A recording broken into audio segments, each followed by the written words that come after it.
Earlier at the Palace of Astral, I introduced these guests from the Astral Express to you, Elder White.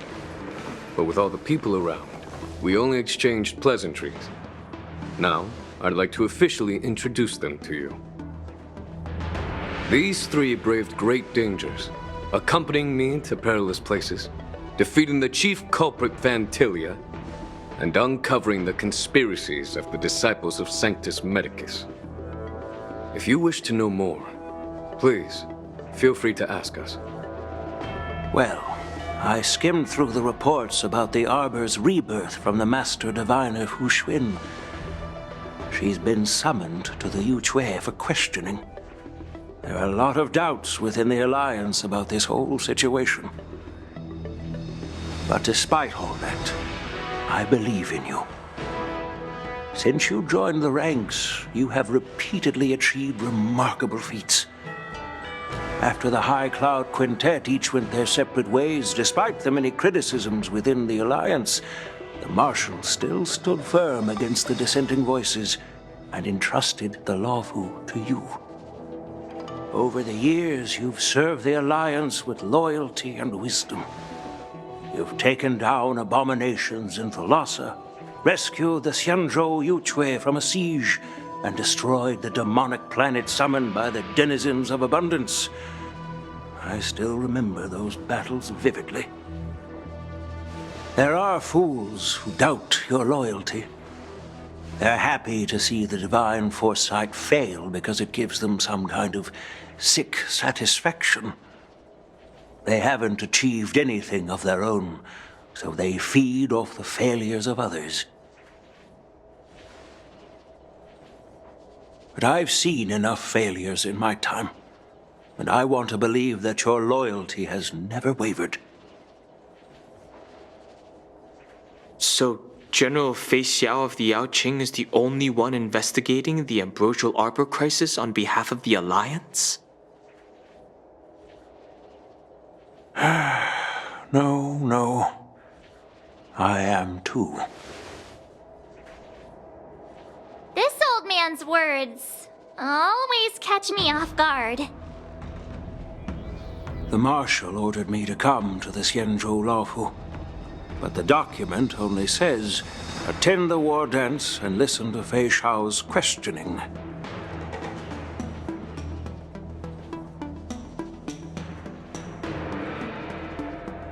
The Marshal is well aware of Jing Yuan's purpose in holding the ceremony and understands the situation he is facing.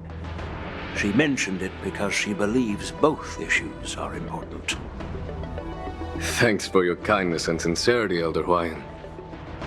But is it appropriate to tell everyone here about the Marshal's orders? By introducing the Express's witnesses to me alone, aren't you aiming to discern the intentions behind both my actions and Fei Xiao's, and whether there's any discord between us? Well, since I'm being open and honest with you, I encourage you young folk to do the same. As for the Ambrosial Arbor crisis, all I need to do is listen. General Fei Xiao will be the one asking the questions. To be honest, I'm more concerned about the timely start of the war dance. Oh, by the way, I've prepared a gift for the war dance.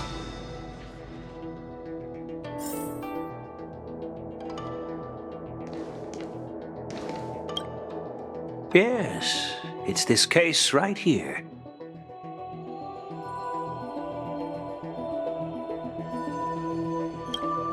There will be numerous contests and celebrations during the war dance, and the main event will be the Ringmaster's Challenge. The host will dispatch a skilled warrior to take on challengers from all over the cosmos, showcasing the excellent martial arts of the Xianzhou Luofu. When you mentioned that the Astral Express would be attending the ceremony, I thought the High Elder of the Luofu would be the Ringmaster. You humor me, Elder Huayan. The healer lady is just a young lady who knows nothing about martial arts. How can I assign her as the ringmaster? I'm no match to you when it comes to joking. What's this box for? Why don't you open it, General Huayan? This sword case is intended for the War Dance's award. It's empty now, but in a few days, a precious sword will be delivered and stored inside. I don't mean to boast about our skills, but this sword represents the pinnacle of the Zhuming's craftsmanship. It has a legendary history, full of heroic tales from foreign lands, tales that are too detailed to be summarized in just a few words. Since the delegation delivering the sword hasn't arrived yet, I'll just leave the case here for now. I've been wondering, who would be worthy of such a sword? And then it hit me. I can award it to the champion of the Ringmaster's Challenge. The ceremony's champion is sure to be a perfect match for the sword. Moreover, I hear that Yanqing is an excellent swordmaster, and that he will be representing the Luofu as the Ringmaster, so it seems like a perfect gift for him. Thank you for your generosity, Elder Huayan. If you want to give me a sword, just say the word, Grandpa. No need to beat around the bush. You've got confidence, my girl, but I don't think you can best Yanqing. I know you're all about swords, Miss Yunli. It's just a shame that it's the sword that ultimately chooses its rightful master. Yeah, and even if someone gets their hands on such a precious sword, it'll probably end up in someone else's. The outcome of our duel at the Alchemy Commission is still up in the air. Since you're interested, why don't you represent the Xianzhou Jiming and challenge me in the ring? That's exactly what I had in mind. Nobody knows who's gonna come out on top. It could be me, could be someone else. It'll probably be me. But whatever happens, it won't be him.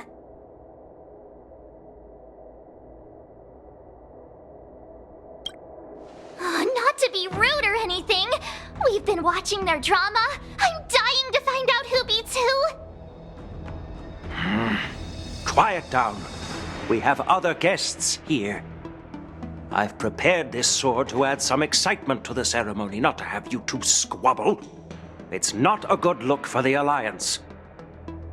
While you both seem confident that you'll win, you need to remember there can only be one winner and one loser in the ring, which could lead to hard feelings. Actually, I have an idea. We don't know who the winner will be, and it might not be either of you. But if you're eyeing that prize, you'll need to work together. I want you to take on an apprentice who will take part in the war dance and win at least one match. How does that make sense? In my humble opinion, while a Cloud Knight is commendable by securing victories, it's even more so to pass on your skills and spread the way of swordplay. I'd be greatly pleased if this apprentice could represent the Express in the war dance by displaying their Cloud Knight flair and prowess. Well, Elder Huayan's idea is quite interesting. Imparting swordplay skills requires teamwork, and both the winner and the loser will learn a valuable lesson regardless of the outcome. The question is, whom should the two of them take as an apprentice? Huh? Who? Wait, me? I noticed just now that Miss March seemed quite interested in the outcome of your sword fight, so I thought, why not teach her the art of swordplay? Wait, are you serious, General? Why am I being dragged into this all of a sudden? I've never practiced swordplay before. I'm a total newbie. You really think I can learn it?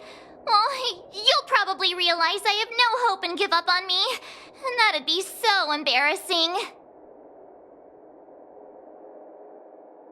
Isn't this a perfect chance for you? I remember you mentioning that you wanted to learn some sword moves. Yeah, I did say that. But this is all happening so quickly, don't you think? Miss March is like a piece of jade in the rough. just waiting to be shaped. The war dance is the perfect opportunity to see what heights she can reach. I appreciate your kind words, General Huaiyan. But won't teaching me swordplay be a waste of Yanqing and Yunli's time? They should be preparing for the ceremony. Plus, I heard that each swordmaster has their own special moves. What if they let something slip while teaching me? If everyone knows each other's tactics, won't that make it hard to catch people off guard during the war dance? That's considerate of you, March 7th. But don't worry. It'll take you at least a decade of hard training before you can even start learning special moves. No need to freak out. A few Juming swordplay tricks will mean you'll be more than equipped. Really? Looks like March's curiosity has been piqued. The whole point is to know each other's moves. Defeating your opponent in just one move? How boring would that be? Plus, what really decides a swordsman's fate isn't some special move. It's the solid fundamentals. So Miss Yunli has already agreed. What do you say, Yanqing? General, I haven't graduated yet. How can I be qualified to teach swordplay to others? So you're admitting your defeat, huh? If you're not even confident to teach, why don't you let me be the ringmaster instead? Yanqing, teaching an apprentice is also a way of honing your own skills and gaining insights. You've been an apprentice for years. It's about time you looked at swordplay from another perspective. I see, General. Then count me in. Now that Yanqing has agreed too, it all comes down to Miss March giving her nod. It's up to you to make the final decision, March. At least that way, I won't have to worry about you accidentally shooting me in the butt all the time. Hey, I've never missed my target. Then I'm on board. Thank you for your kindness, General Huaiyan. Great! Starting tomorrow, Yanqing and Yunli will teach you the basics of the Cloud Knight's swordplay. Yunli and I will head out and purchase some sword practice equipment for Miss March. Think of it as a little initiation gift. You're too kind. Wait, you're giving me a gift? Shouldn't it be the other way around?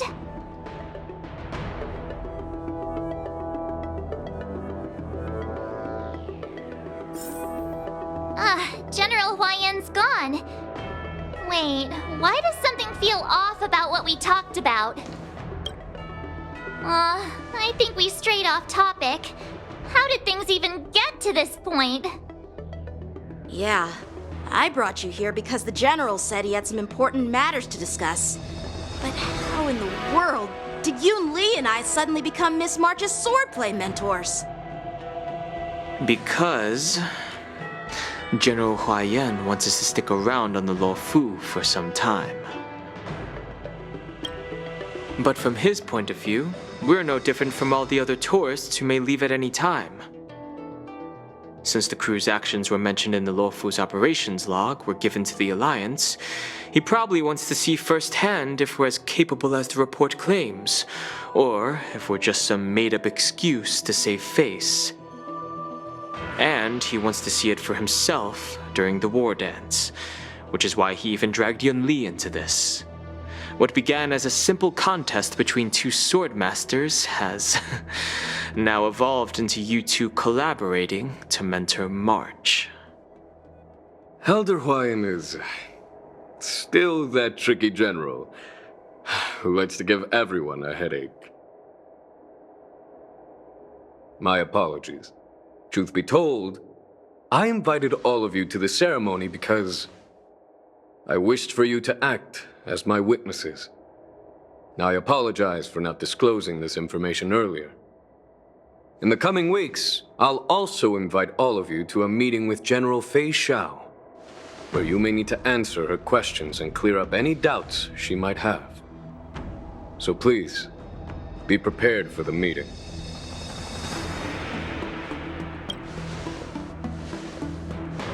Don't worry, General.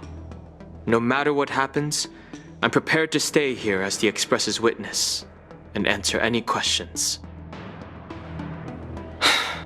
Thank you, everyone.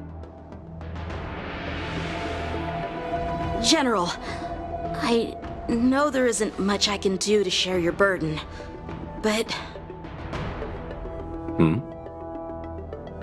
As the Luofu ringmaster, I won't let anyone defeat me in the war dance. I know.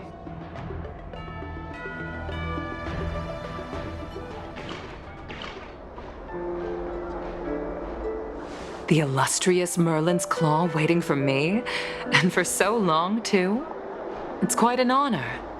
It's been a while, General Fei Shao. It's been 30 years since we last saw each other. Right, Yukong? Yes. Back then, you were the vanguard of the Yao Qing's Verdant Knights, and I was a pilot of the Luofu's Rainbow Orbit Fleet. Who would have thought that upon meeting again, you'd be a general, and I'd have given up flying? Really does feel like a lifetime ago. Well, I wouldn't say I haven't seen you in 30 years. After all, your great victories are announced through the Yellow Bell resonance system every day. So I'm well aware of your great feats. How's your health holding up? Still stable, I suppose. Do you still remember the medic who saved me in battle? That healer with the odd name and peculiar temperament. What was his name again? Was it Pichu? Or Kachio? Jiao Cho. He's been my retainer and personal healer, delegated by the Alchemy Commission from the Xianzhou Luofu.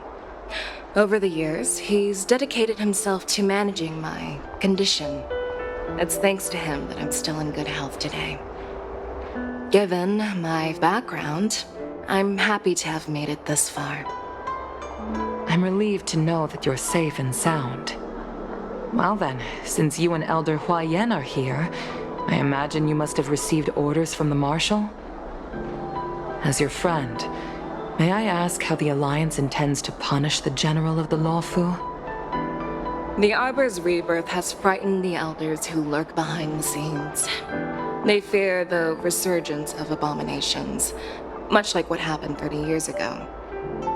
Although the report from the Luofu explained all the details, we don't know if the Ruin Legion really invaded, or how exactly the Stellaron Hunters and the Astral Express became involved.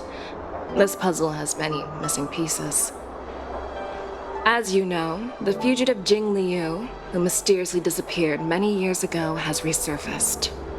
This time, she has brought along an Outworlder and a coffin, claiming to offer the Marshal a method to fight against the Eons. The Luofu Preceptor has also leveled accusations against Jing Yuan for neglecting the Alliance's principles.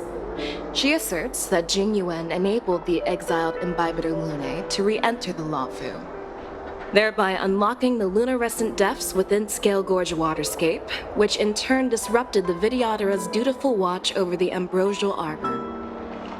It is for these reasons that I have come here to the Luofu today. Well, duty calls. Perhaps I shouldn't have mentioned all of this to an uninvolved person, but since we once fought together, I didn't want to keep you in the dark. Perhaps pretending you didn't hear any of this would be for the best. I understand. I'm sorry. I was out of line. I know I shouldn't be defending General Jing Yuan right now, but...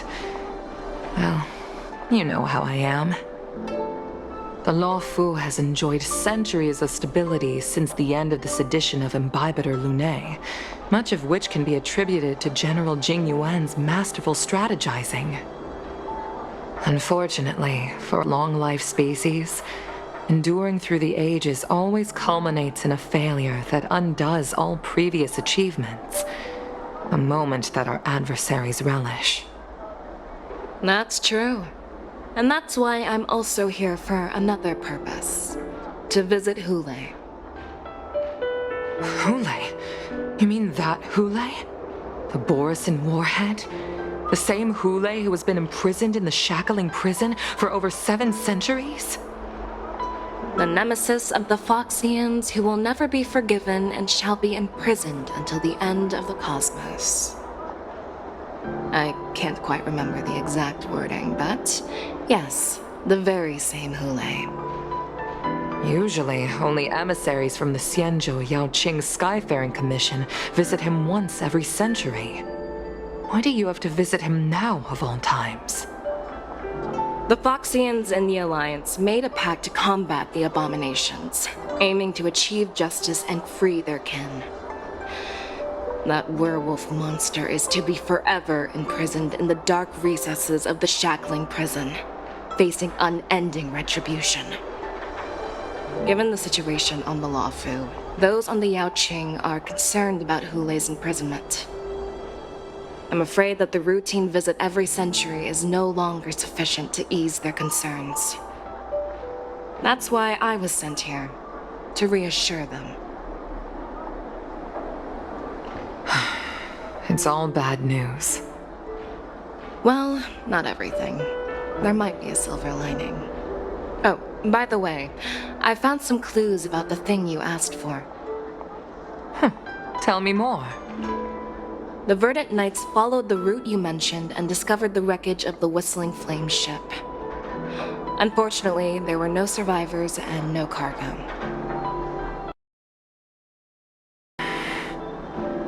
However, someone had already been on the scene before we arrived. Our people? Or someone from the IPC? No, neither. Yukong, have you heard of a person named Ron May?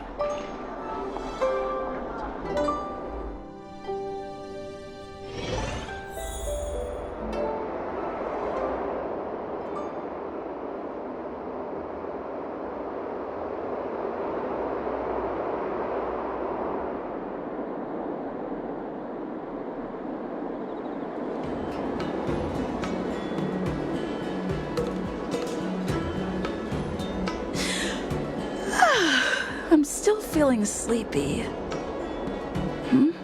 Did I oversleep? Where did March and Don Hung go?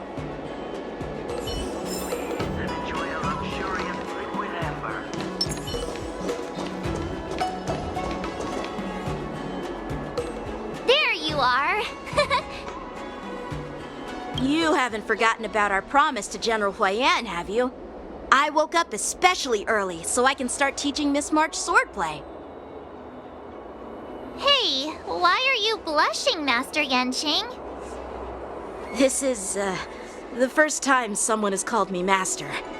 I need to, get used to it. Let me make it clear. Swordplay training is about improving your body, mind, and strength. It's not a casual game you can master overnight. I promised General Huayan that I'd teach you Cloud Knight swordplay, so you can participate in the war dance and defeat at least one opponent. I'll do my best, but if you break your master's rules... Fine. A promise is a promise. Since I promised to study hard, I'll do my best starting today. Great! That's the spirit. March is in your hands now, Yanqing. Don't be too easy on her. Don Hung, do you even have a heart? Did you lose it somewhere? By the way, where's Yun Li? I've found a quiet spot in the back garden of the Palace of Astrum for our first lesson together.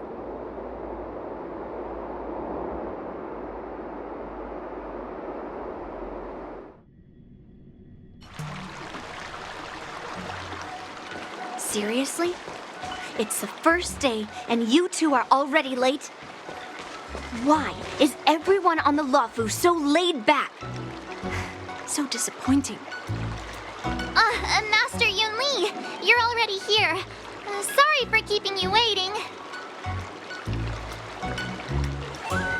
Oh, wait. Were you trying to teach her in secret? That's sneaky. I'm just showing you what Luofu etiquette is all about. She might be my apprentice, but it's customary for the master to personally escort their apprentice to the place of learning. As the host, I'll be teaching Miss March the essence of Luofu's swordplay, after which she'll emerge victorious in the war dance ring. You won't be complaining about Luofu's swordplay then.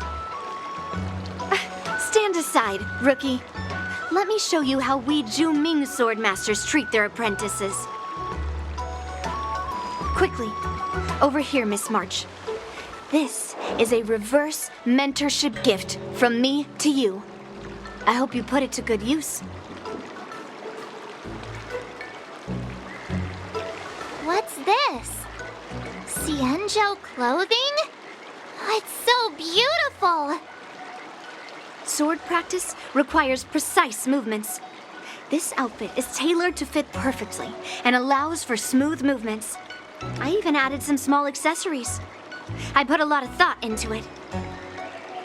You're awesome, Master Yunli! See? See? How can you compete with me? I'll teach March 7th the essence of Zhu-Ming swordplay so she can win the contest with my sword skills. Actually, I've prepared something too. Huh? You have a gift for me too, Master Yanqing?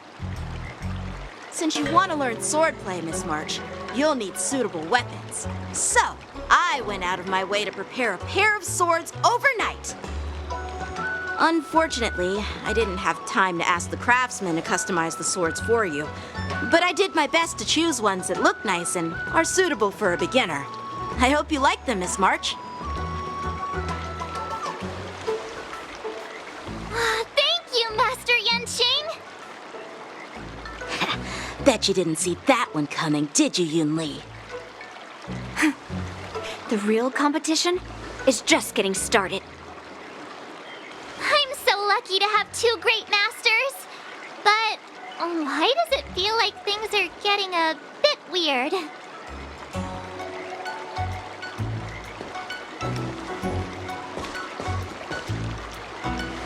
So what do you think, masters? Does this outfit suit me? Perfect. I chose it carefully. It's perfect for beautiful young swordswomen like you and me. Ahem. All right, let's get started with the training. The person next to me is a Cloud Knight instructor I've brought in. For your first lesson, try exchanging a couple of moves with him. Wait. We're having actual combat training for the first lesson? Isn't that a bit too intense? Well, I heard you have some experience with archery and martial arts. The first thing we're going to do is see just how strong your fundamentals are. Come on, step forward and strike with the sword in the most natural way you can think of. It's important for us to grasp your natural movements so we can decide where to start and what you need to learn. If you're ready, let's begin. Okay.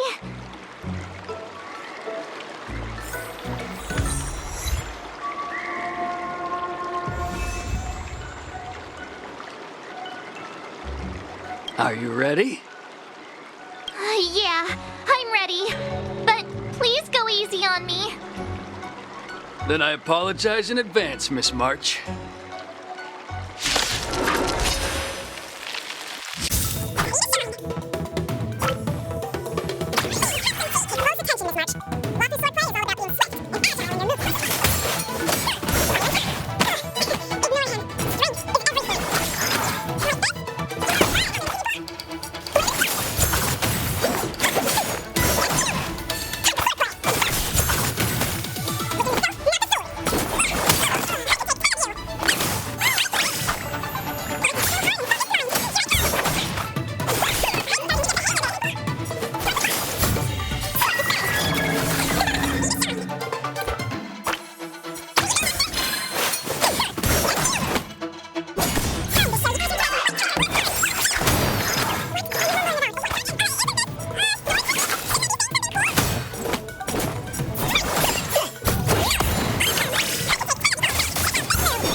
So intense.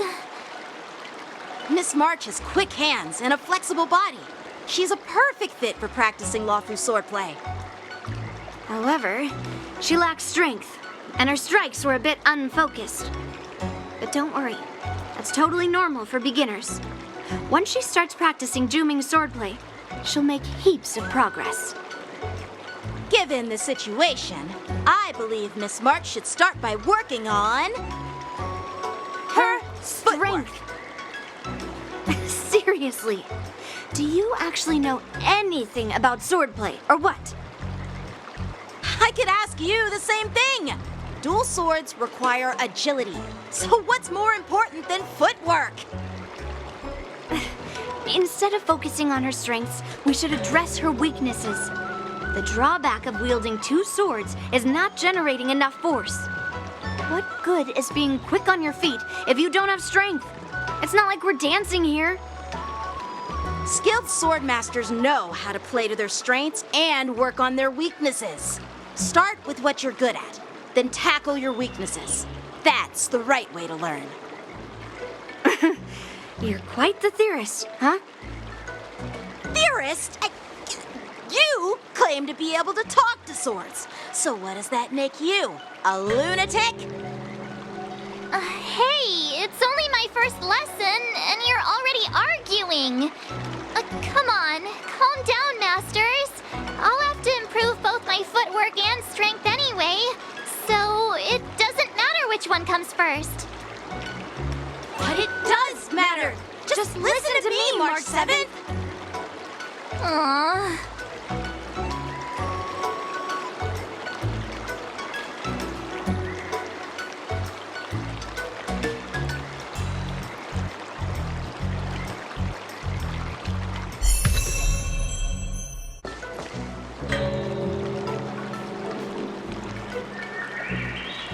Dear Himeko, Mr. Yang, and Pom Pom, we're all good here on the Xianzhou Luofu, so no need to worry. By the way, how's your trip going? As for me, I've somehow become the apprentice to two Cloud Knight sword masters, and I've been honing my sword skills with their guidance. One of them is Yanqing, the boy we've all met before. The other is Yun Li, the granddaughter of General Hua Yan from the Xianzhou Juming. Both masters are super strict, giving me a real taste of how hard sword training can be. I tried to drag her into this, but she refused. Then I tried to rope Dan Heng in, but Master Yanqing wouldn't have it. Still, I didn't let the difficulty get to me. In just a few weeks, my sword skills have improved a lot. Both my masters think I have unique talents in swordplay, and are literally fighting each other to teach me their skills. Thanks to their guidance, I've actually made some progress. When I get back to the Express, I'll definitely show off my skills and impress you all. Looking forward to your reply. Yours, March 7th.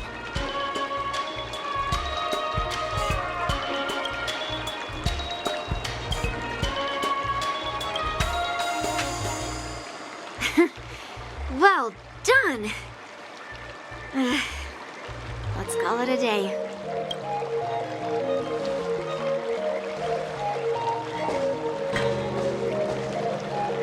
Miss March's sword skills are really coming along. She'll hold her own just fine in the war dance. Perhaps I might have a shot at beating both masters in the ring?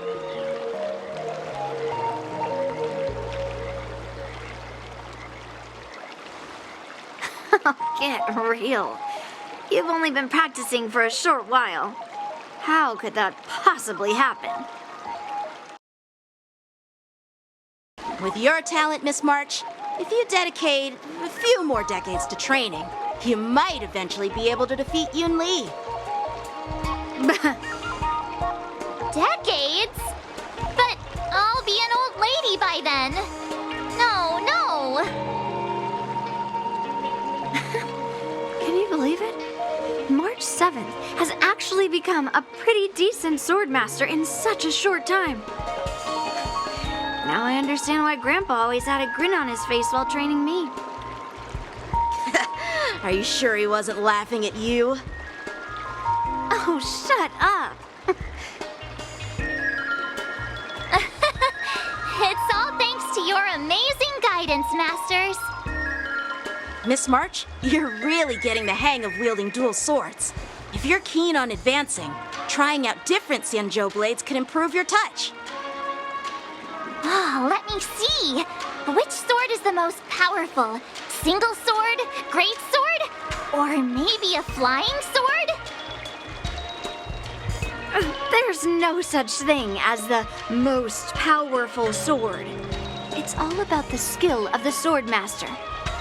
Yanqing wields several flying swords, while I only wield one. But remember how I kicked his butt at the Alchemy Commission? First, you didn't kick my butt. Second, you'll never kick my butt. Third, how about we settle this right now and see who kicks whose butt? Yeah, I'm up for that. And if I kick your butt, you'll drop out of the war dance. Deal? Why are you two arguing again? I thought things had been improving between you lately.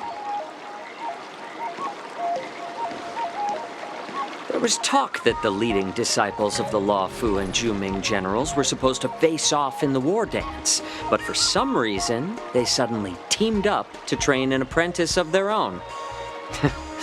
Turns out the rumors are true.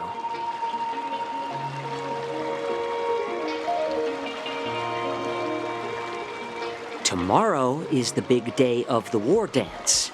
Shouldn't you two be focusing on honing your skills instead of teaching swordplay here? You're... Oh, that's right. You're the pink-haired fox from the Yaoqing. This is Mr. Jiaoqiu, the healer working for the general of the Xianzhou Yaoqing. Ah, got it. So, you're the participant attending the war dance on behalf of the Yaoqing. And you were trying to sneak a peek at our training? Sorry for the misunderstanding. I don't know anything about martial arts. I'm just here on the general's orders to take care of some official business. I didn't mean to interrupt your training. I'll be on my way. If you know nothing about martial arts, why were you smirking earlier? Well, my curiosity got the better of me, I suppose. When I heard Miss March's pondering about what to learn, I couldn't help but wander over. From my professional experience, cleavers, slicers, chopping knives, and carving knives are all just tools. Kind of like frying, sautéing, boiling, and deep frying in cooking. They're just ways for people to show off their skills. How you use them really depends on the ingredients you're working with. It's like your sword teaching methods. If you align your ingredient, in other words, your apprentice's natural tendencies, with the right cooking method, by which I mean the teaching method that best suits her, she'll make double the progress in half the time. For example, golden eggplant tastes best when fried, cloud peppers when stir-fried, and yellow boulder beef when simmered. It's all about discovering the nature of the ingredients. Apprentice. All this talk about food is making me hungry. Aren't you a healer? Why are you talking about food? Well, it's just a metaphor. The medicinal school I follow on the Xianzhou Yaoqing is called the Rancha School. That specializes in food therapy. So it's only natural that I know a thing or two about cooking. So, you're the general's cook? I'm a healer. But anyway, a cook who isn't interested in health doesn't make for a good advisor. Fine, call me a cook if you want. Seeing the way you're looking at me, it's obvious you think I'm just some feeble academic who likes to blabber on about martial arts. But, in reality, I know a thing or two about killing. After all, the art of healing inherently encompasses both life and death. Seriously? Trying to save face in front of kids? Ugh. Do you recognize this bottle of medicine in my hand? No? This is called tumble dust, an extract from an exotic flower named Yabra. Ugh, is it poison? Well, it depends on how it's used. With just one drop, it's able to numb a patient's body during surgery, making them painless throughout the entire process. However, increase the dose or the potency, and it'll slow the metabolism, making the blood thin and resulting in the loss of all senses. Even long-life species cannot escape its effects. This thing can save lives or take them. It's more powerful than the swords in your hands. That may be so, but still, I prefer settling things with a sword than, you know.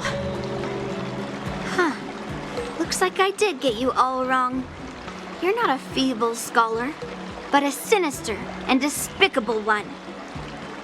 Hey, why the insults all of a sudden? I'm just sharing some medical knowledge here, not persuading you to poison anyone. Seems like you get real excited when talking about poison.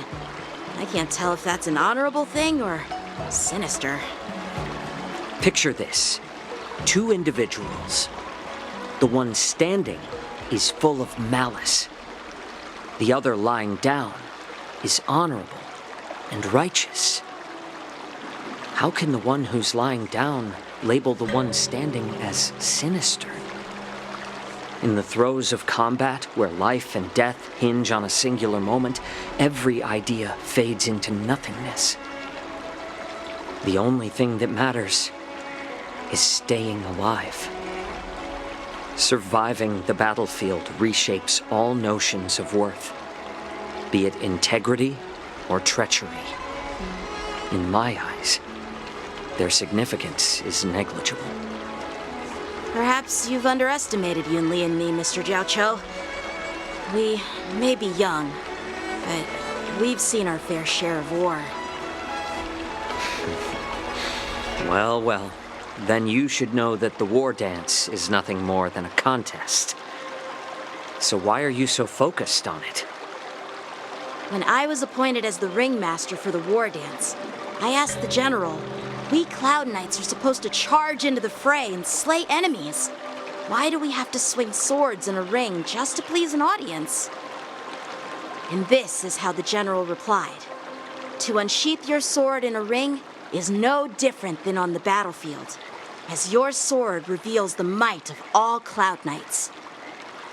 The war dance is the perfect chance to showcase martial virtue and forge alliances from all over the cosmos. When we unsheath the sword without drawing blood, we not only display our might, but also the martial virtue of the Cloud Knights. That's quite an insightful statement, Yanqing. Well, my apologies for being so short-sighted. I've been on the Luofu for quite some time, but I haven't had the chance to see the ceremony venue for myself yet. Hearing you speak so highly of it has piqued my curiosity. Would you mind showing me around? You want to see the Sky Splitter ship where the war dance will be held? Let's go! I bet Yun Li and Miss March haven't seen it either, right? Well then, I'll give you all a tour.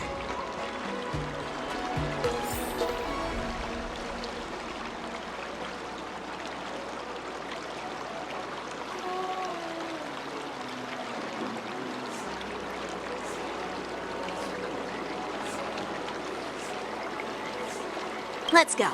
I'll give you a tour of the Sky Splitter.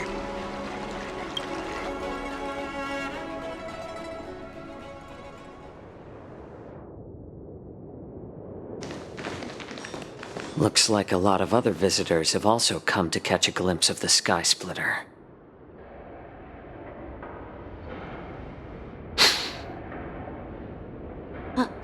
What's up, Mr. Jiaoqiu? No, it's nothing.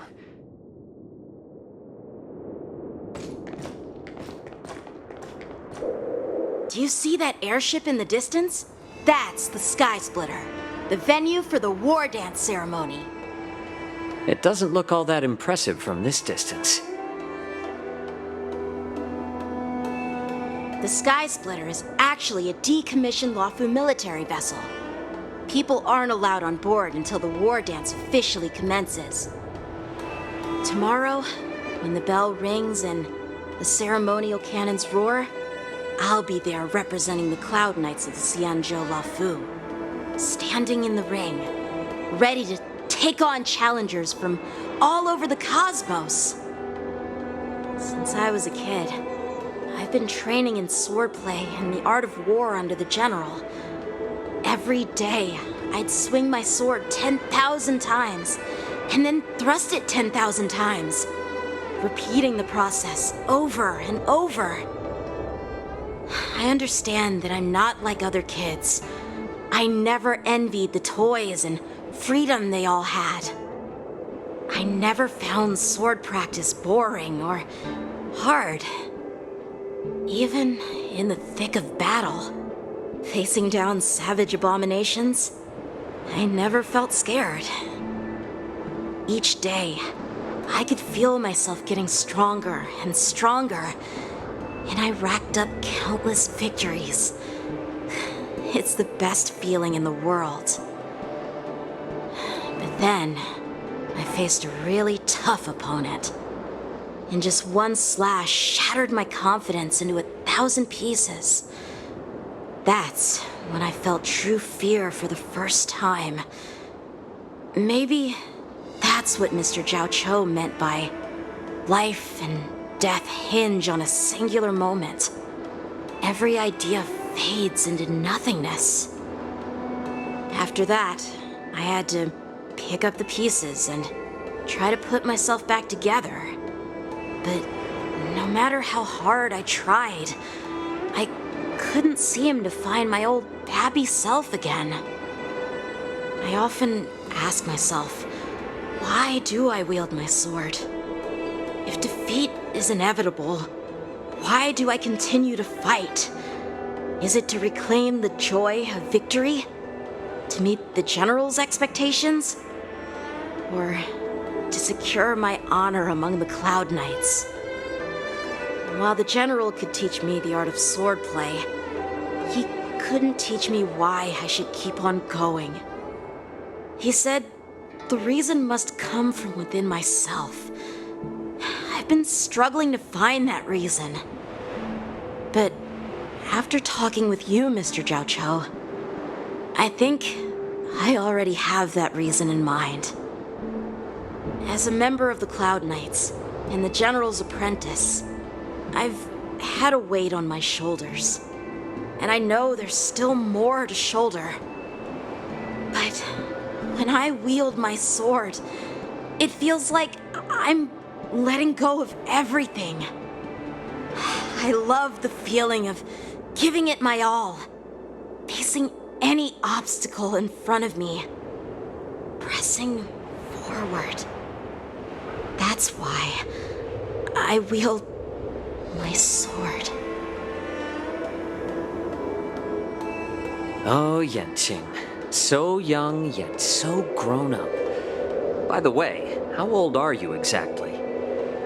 Age doesn't really matter. All sword masters will understand how I feel. I get it. Looks like all the kids on the Luofu live tough lives. So, how about you, Miss Yunli? It's not polite to ask a girl her age, no matter which Xianzhou ship you're on. I'm not asking your age. I'm asking if you have a dream like Yanqing has. You don't talk like a cook. You sound more like a TV host or something. Need I repeat myself again? I'm a healer. Well, I don't have a dream like Yanqing does.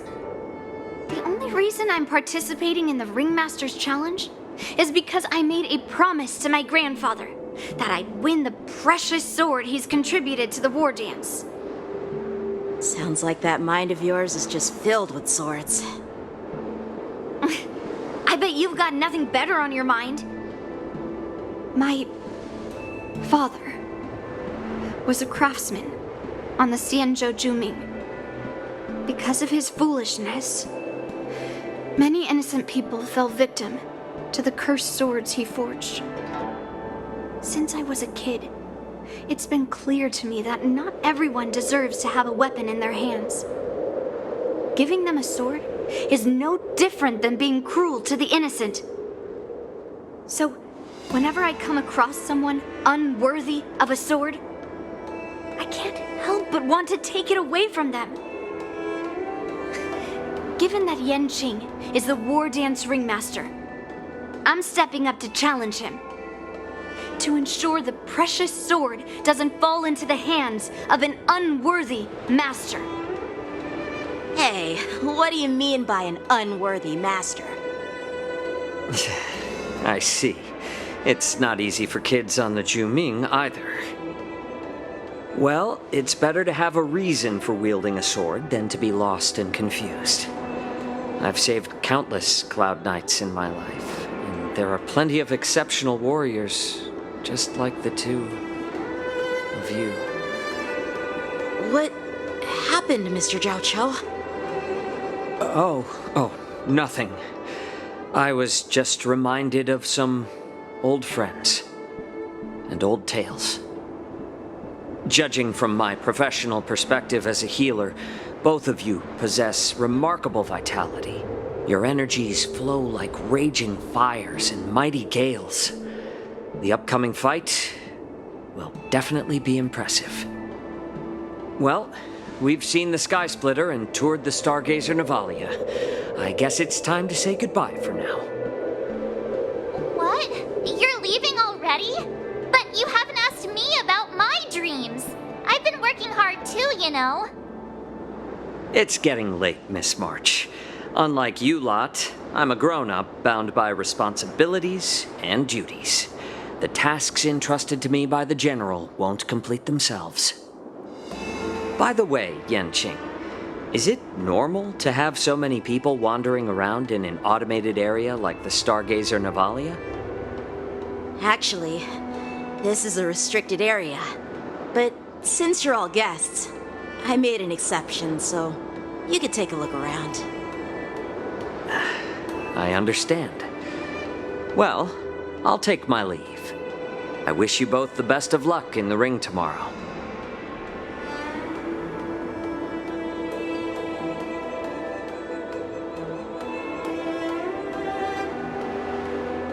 Seriously?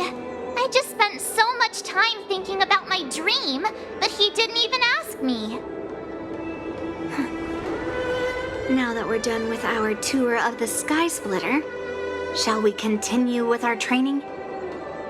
Why don't we take a day off? What? You want to secretly practice swordplay by yourself? Dream on. You know, cramming before a fight never works out. For some reason, seeing the Sky Splitter has boosted my confidence. So, I've decided to conserve my strength for tomorrow. All right, I'll take you out of the Stargazer Navalia.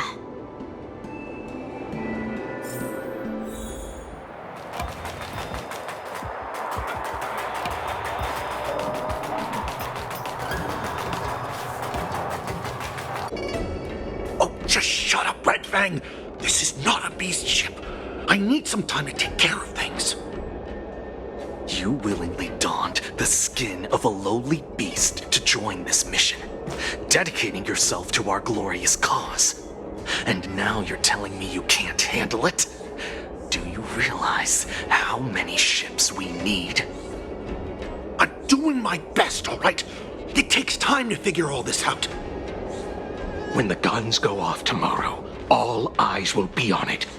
That'll be our only chance.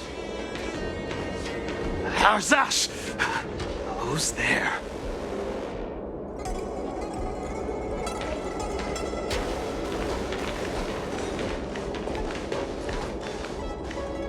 Who are you guys?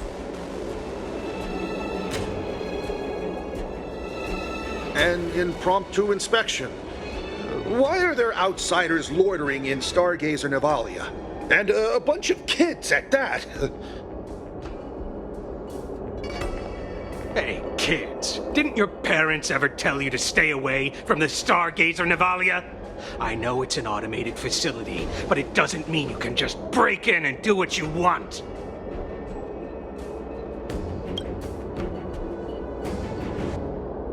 Sorry. I'll take the little ones away right now. Big sis, let's go. I want to play in Everhunt Plains.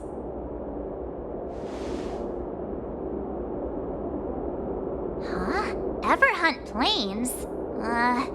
Yeah, sure. Big Sis will take you there.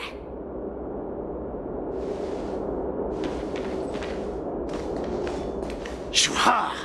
You should have let me. Shh, the overhaul is done, and everything looks good. We should leave.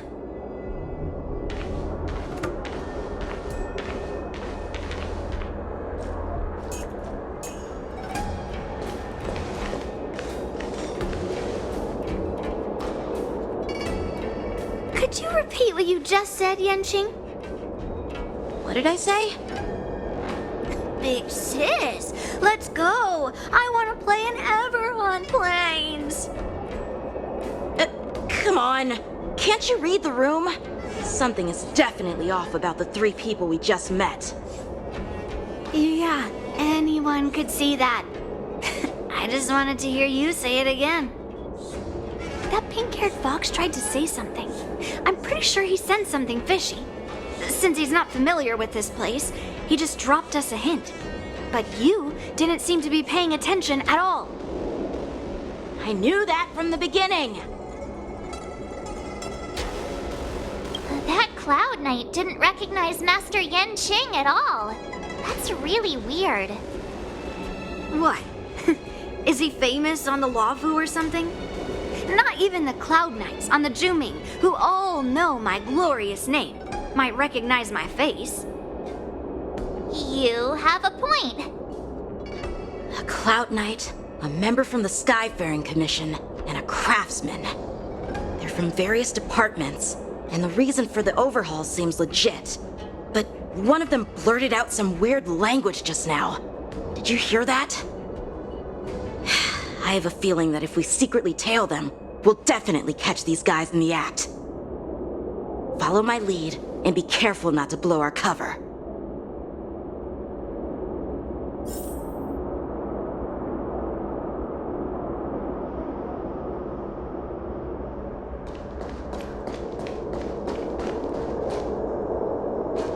Never mind who they are. Let's just film them.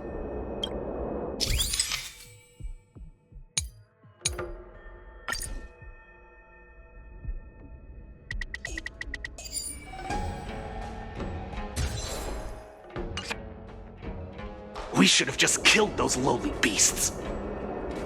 Those little brats won't take up much space. There are boxes all over this place. Just dump them into one and no one will notice. Cut the theatrics, Grulok. Even the slightest slip-up could interfere with Lord Moktok's plans. So where are we heading next? To check the freight skiffs. We've got a lot of preparations to do. Also, don't forget to take those crates with you. Weapons, supplies. We've got to be well prepared. Otherwise, we're screwed. So, are they smugglers? I have no clue, but they seem to be moving those crates. I've got an idea. We can hide inside the crates and follow them.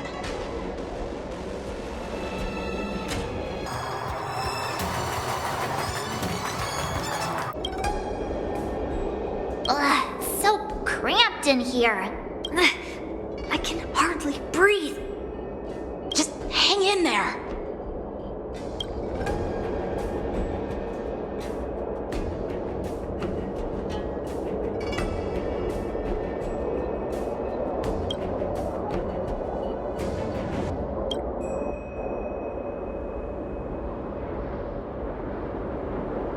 Let's just put the cargo here for now, all right? Then we'll move on to inspect the ships. Lord Moktok said that as soon as we're done, we're to board the freight skiff and leave this place. Don't worry, I've changed the shipping schedule. You two, come with me. Is it just me? I keep smelling that stench of lowly beasts everywhere we go. Don't be so paranoid.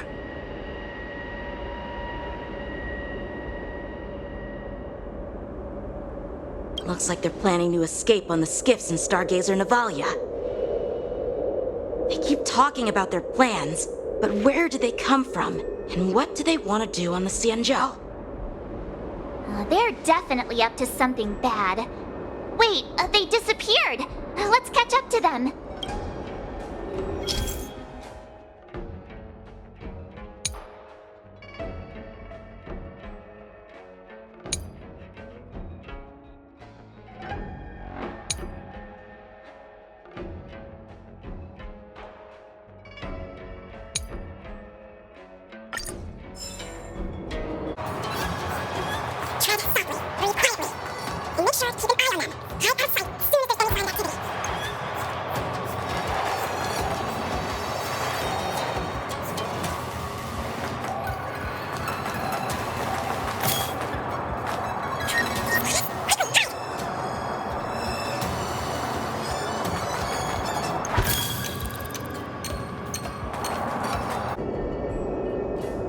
Don't be so paranoid. We're running out of time. Get over here! Shuhard, I'm coming!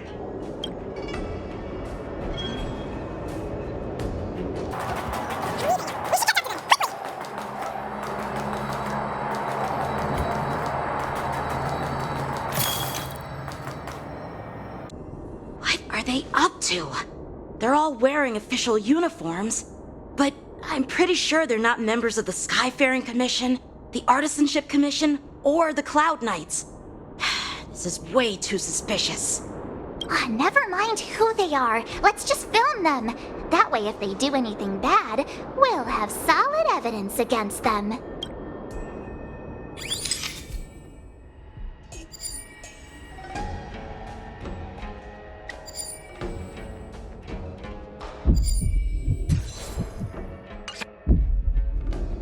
Look at this. A freight star skiff with enough room to fit at least 20 of my men. I'll let the others know and have them prepare more star skiffs. Once we're past the checkpoint, there will be beast ships waiting for us. Lord Moktok is ready. The revival of our ancient bloodline all hinges on this operation. What did he just say? Beast ships? Who's there? It's those brats! I told you to get rid of them, but you didn't listen, you idiot! Wipe them all out!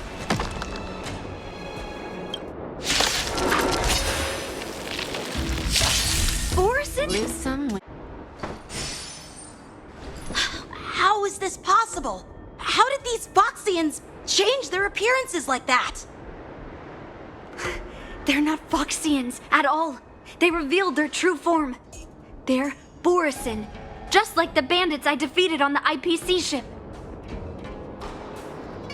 Wait, that means... Well, how did the Borison manage to infiltrate the Xianzhou? It's not just a simple disguise of wearing our clothing and shaving their whiskers. They're somehow able to alter their appearance to be indistinguishable from Foxians. They even have official IDs for the Skyfaring Commission, the Artisanship Commission, and even the Cloud Knights? Let me check this fake Cloud Knight's tag. Maybe it'll give us some clues. Lujun, an officer of the Patrol Defense Squad? Wait! What's the matter? I encountered a patrol officer named Lujun before. It was a few weeks ago, when we were transporting the Borison prisoners. They can forge official identities and move around the Xianzhou without raising suspicion. Oh no, this is bad. Even worse. If you find one cockroach on the Express, it usually means... There are more Borison hiding on the Xianzhou. I bet their plan is much bigger than just stealing information. We've got to report this to the Seat of Divine Foresight.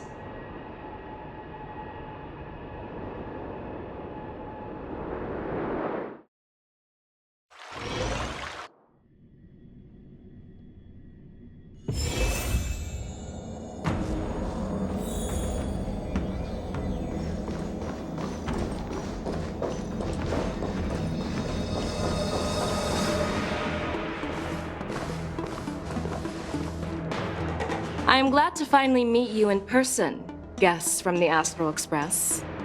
I'm Fei Xiao, the General of the Xianzhou Yaoqing. Let me introduce our guest to you. The one dressed in green. He's the reincarnation of Imbibiter Lune, and the person behind him is the newest member of the crew. I've heard a lot about you. Outside the reports from the Luofu, the Skyfaring Commission of the Yaoqing has also gathered plenty of information about both of you. I've been eager to meet you face to face for reasons that I'm sure General Jing Yuan has explained, right?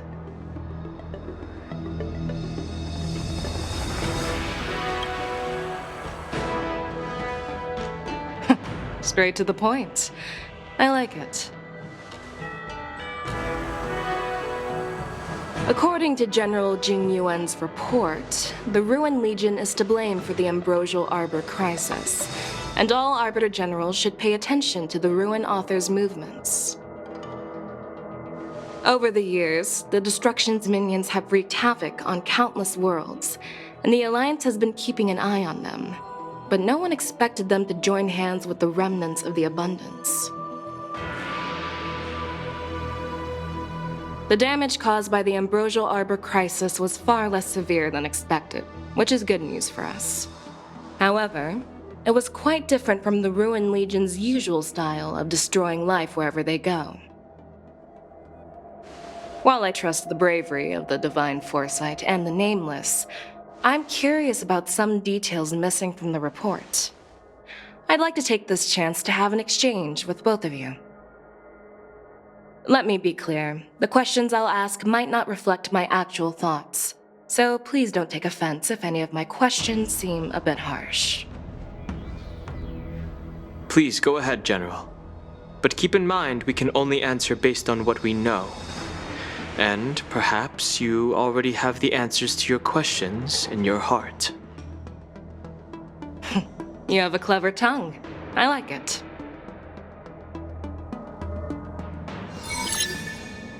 So Merlin's claw is quite articulate. Right now, her intentions are unknown, and Jing Yuan wants us to be honest. Maybe I'll just stick to the facts we know. Let's cut to the chase. Before the crisis struck, the Astral Express was guided here by a Stellaron hunter, a wanted felon, in an attempt to resolve the Stellaron crisis. However, everyone in the cosmos knows of the Stellaron hunter's reputation. So, why did you place so much trust in them? Could it be that some of you have a connection with them?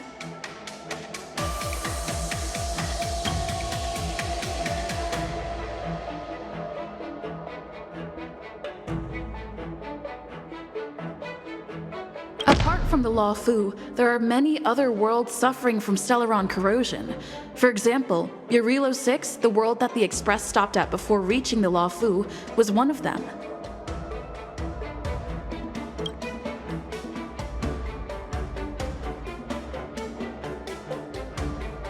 To the Express, Stellarons act as roadblocks on the Silver Rail and pose risks to the warping process. And that's why dealing with Stellaron issues is part of the duty of the Nameless. Ah, I've heard about those problems caused by Stellarons. The Express connects various worlds, so it makes sense for you to take care of this. The cosmos is a mess, and the Trailblazers are just doing their best to fix it. I understand. Let's move on to the next question. The report suggests that Don Shu, the master of the disciples of Sanctus Medicus, colluded with the Lord Ravager and used the power of the Stellaron to resurrect the Ambrosial Arbor. But here's the thing. Don Shu was just a chief alchemist. Even if she colluded with our enemies and summoned the Stellaron, how did she manage to bypass the Videodora guards around the Ambrosial Arbor?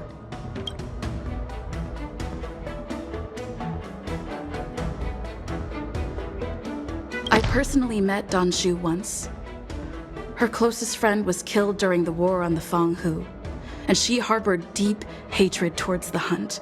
So she spent years making preparations in the Alchemy Commission in order to take revenge on the Xianzhou. Revenge is also a form of the Hunt. However, that doesn't explain how she managed to bring the Stellaron into the Scale Gorge waterscape, which was guarded by the Videodora. Well, you should ask Don Shu herself for the answer. Unfortunately, Don Shu is dead, and even her corpse has crumbled into ash. That's one less clue we can pursue. According to the report, Lord Ravager Fantilia is the mastermind behind the entire conspiracy. She disguised herself as an ambassador of the Skyfaring Commission and traveled with you, only to vanish without a trace later on. It seems too convenient to label her as a scapegoat. Back then, we were working with Diviner Fu, and she also witnessed Fantilia's true form. You're not going to doubt one of your own people, are you? Of course not. We can trust the testimony of Master Diviner Fu Xuan. However, even if she saw it with her own eyes, we can't completely rule out the possibility that she might have been deceived. After all, it's suspicious how the culprit just bizarrely vanished. Oh, it seems that your answers have addressed all my questions. Generals, I am finished with my questioning. So, what do you think, General Fei Shao? Have the doubts in the report been cleared up? The two nameless have been honest in their answers.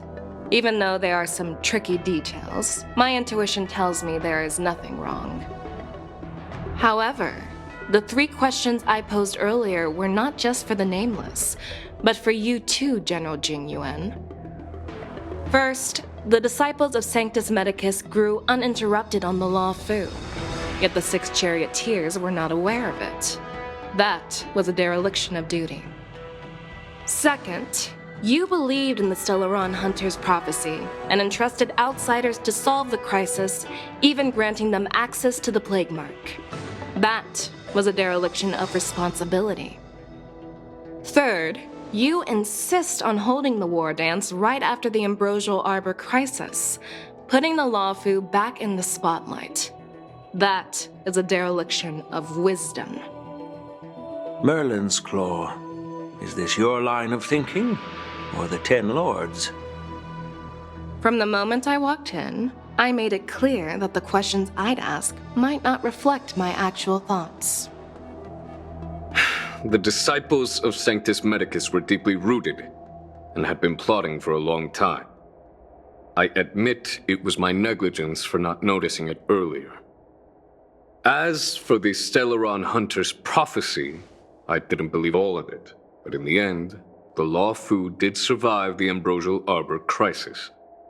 So, I think it's safe to say that Elio's prophecy about the future holds some merit.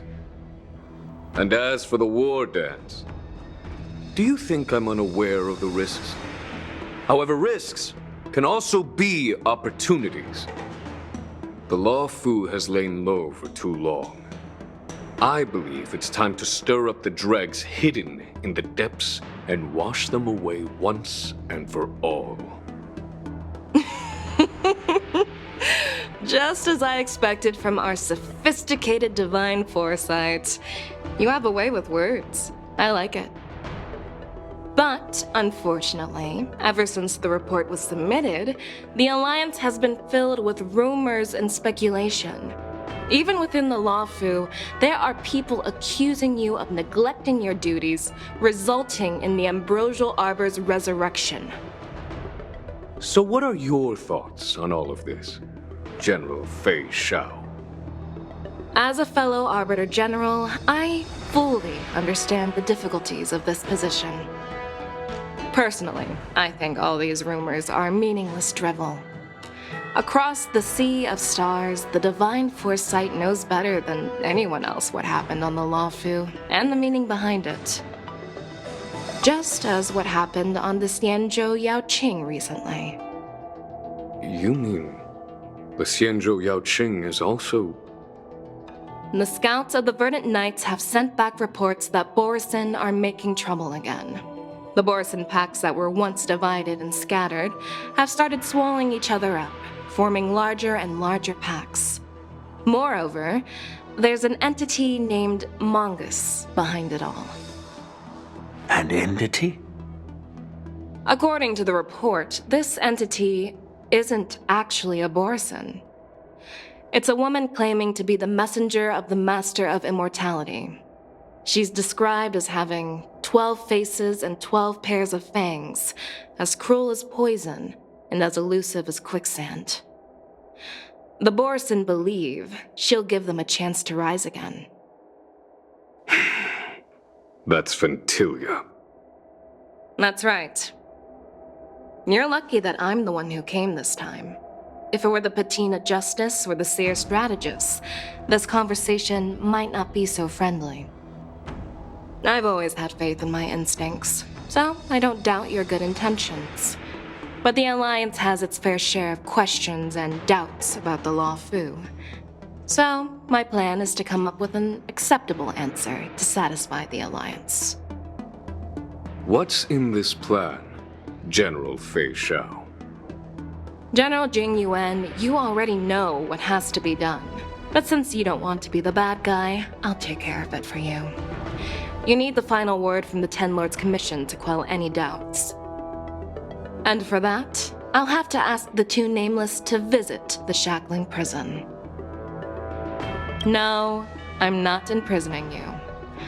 While you're there, I'll ask a judge in the Ten Lords Commission's Interrogation Division to record a detailed testimony with the karmic mirror from both of you. We'll fill in the gaps that weren't covered in the report and silence any protests within the Alliance. I'm okay with that. Your willingness to help is truly heartwarming, youngsters. Then, as the Merlin's Claw requests... Oh, there's one more thing. This testimony is for silencing the voices of opposition within the Alliance, but I would like to urge General Jing Yuan to listen to the pleas of the Foxians on the Xianzhou Yaoqing. So, you are here for Hule. Exactly. Hule is locked up in the Luofu's Shackling prison. Since he is the broodlord of the Borisin, I want to transfer him onto the Xianzhou Yaoqing and imprison him there. The recent movements of the Borisin suggest they're planning something big, so we must act preemptively. It makes sense to have the Foxians keep an eye on their arch-nemesis. Since you trust my judgment, I'll repay that trust. What do you think about all this, General Huayan? I was worried this would turn into a heated argument, but it seems like both of you are on the same page, solving each other's problems. I couldn't have asked for a better outcome. And as for Hule, I'll send my lieutenants Zhao Chou and Moza to check on his condition in prison and ready him for transport. If there are no more questions, shall we get this started?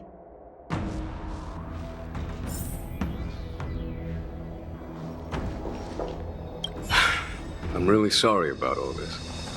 But the testimony in the shackling prison won't take up much of your time. I'll call for a messenger to take you to the interrogation division. You just need to give your testimony, and then you can head back. So no need to worry. As you wish, General.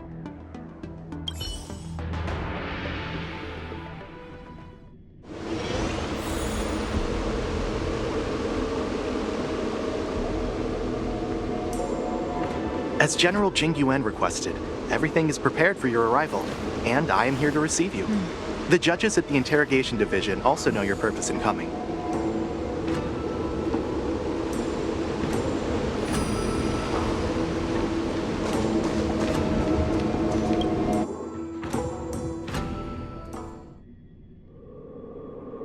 The shackling prison.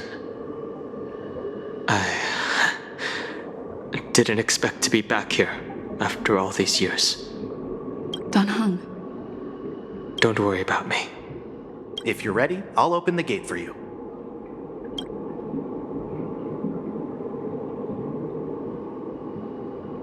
This is one of many entrances used for temporary access. Since you're not actual prisoners, it makes sense for you to use this entrance. Please come on in, dear guests.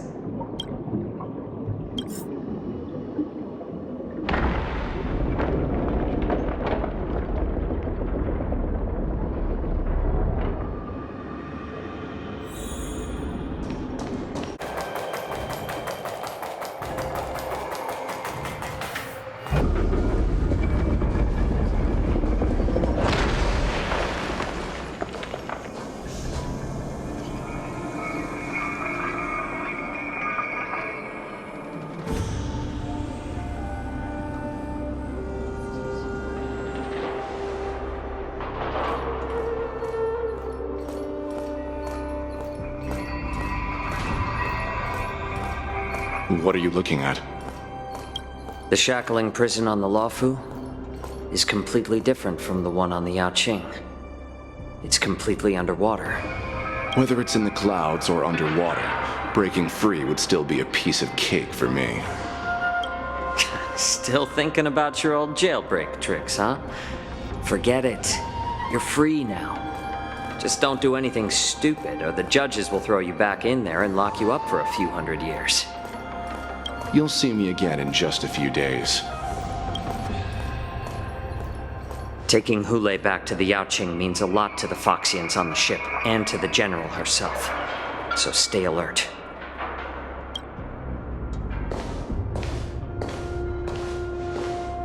Guests, my name is Shui Yi, and I'm here on orders from the Incarceration Division of the Ten Lords Commission.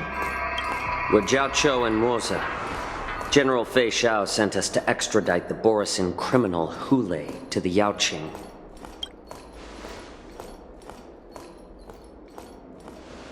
We're here to inspect the conditions of his imprisonment and make preparations for the handover and transportation.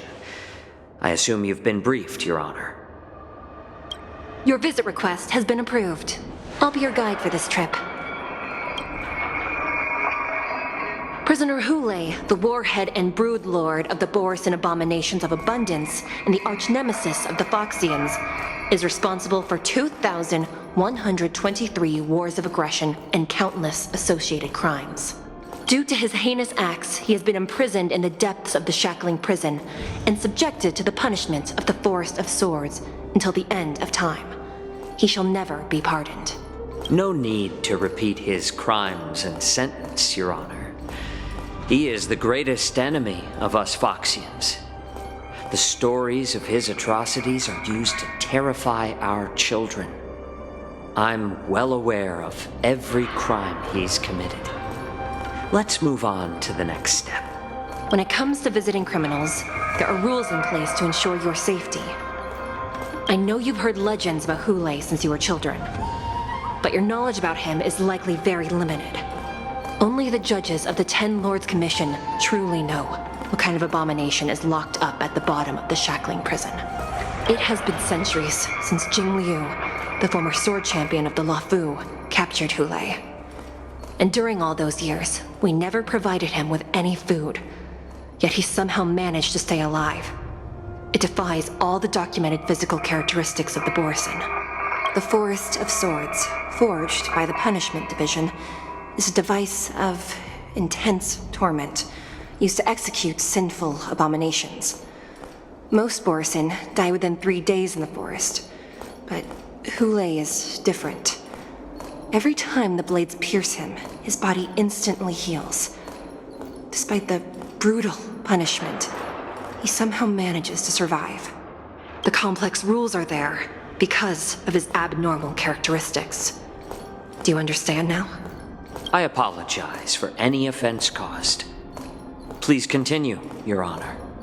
I've given you the instructions regarding Hulei's visitation. Please make sure you read them carefully.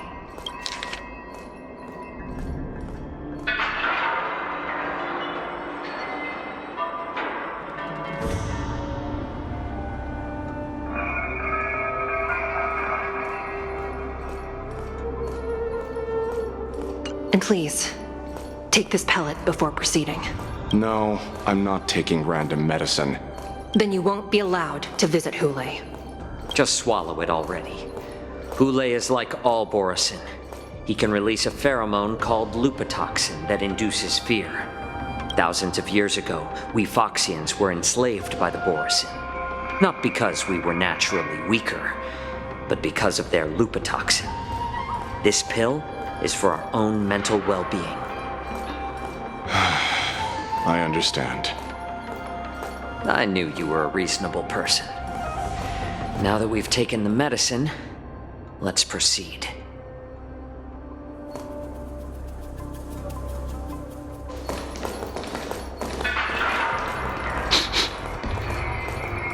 Your Honor. What is it? No, never mind. Maybe I'm just imagining things. Let's keep moving.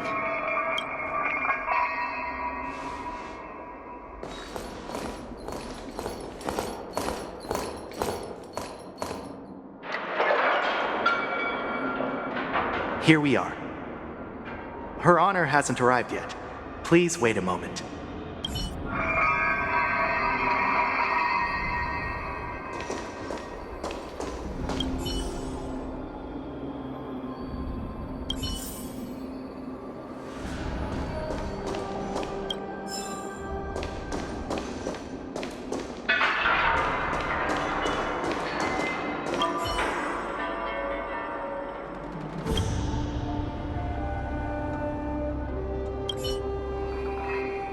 Welcome, dear guests from the Express. Judge Hanya of the Interrogation Division. We've met before. Glad to meet you again. Please allow me to express my gratitude to you again for subduing the demons in the Fixtral Garden. Looks like while March 7th and I were clueless, you already made many friends on the Xianzhou Luofu. Even though you and I have met before, we can't show any favoritism under the Ten Lords. So, please do as I command as we head to Scrivener Hall and beyond. Don't do anything without my permission. This is not a place for ordinary mortals. You and Mr. Danheng, please come with me. Please lead the way, Your Honor. Please let me activate the mechanism before we all move forward. And please, watch your steps.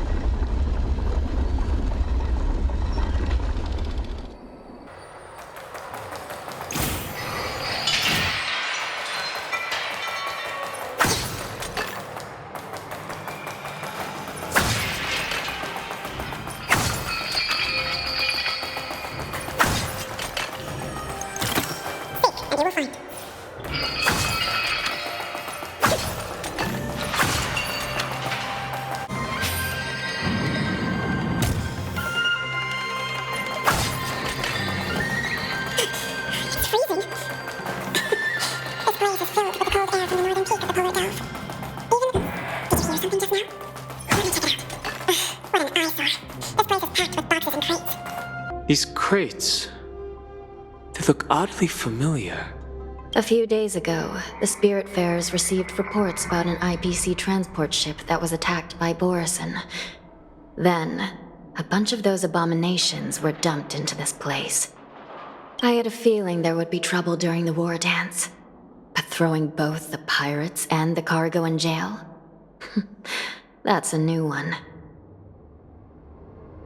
I heard the Intelligentsia Guild crafted something dangerous. We have many records in the Hall of Karma about these wise ones. They love to tinker with forbidden technologies, always trying to push the limits of Ingenia.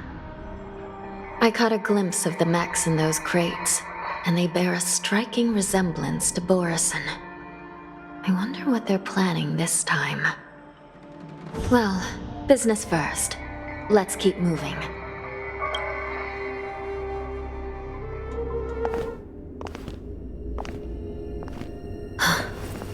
Strange. I don't remember checking the containment facilities a second time.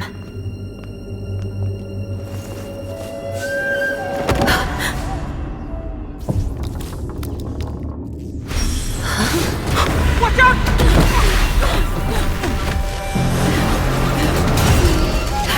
Emergency! All wardens prepare for action! Emergency! All wardens prepare for action!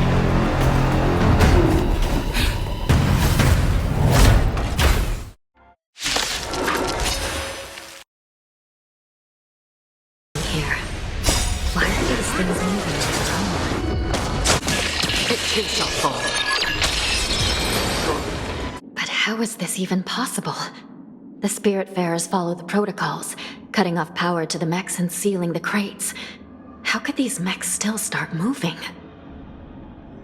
It's just like what happened in the Artisanship Commission before.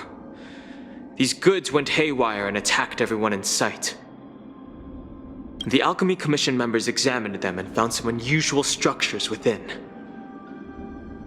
These things showing up in the shackling prison can only mean one thing. A prison break.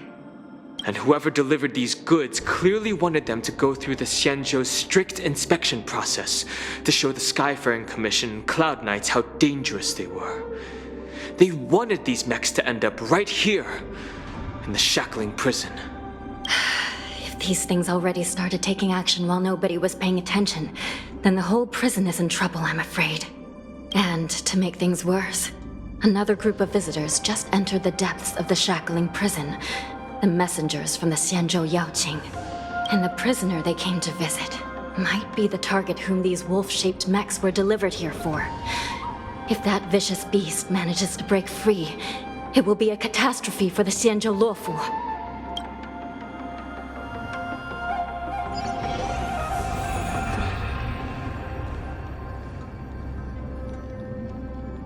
Here we are. Have we arrived already, Your Honor? Shouldn't there be a cage here? The most notorious felons are locked away in the solitary delves, deep down in the prison. Those delves can't be opened without proper authorization. The blue bird paves the path, and the Stygian lanterns illuminate it. Help me light up these lanterns, and the way to the bottom of the shackling prison will reveal itself.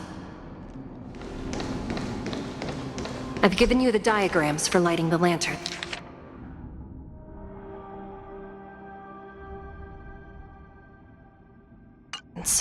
Please take a look.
The path is open. Once we descend to the bottom of the prison, please do not do anything reckless. Let's wait and see.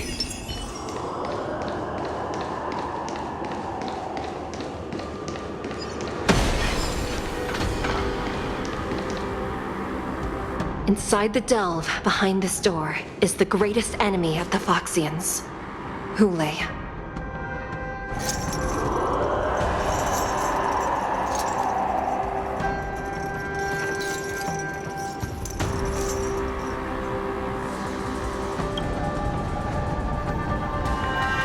According to custom, envoys from the Yao Qing visit the Xianzhou Luofu once every century to check on this abomination's imprisonment and condition.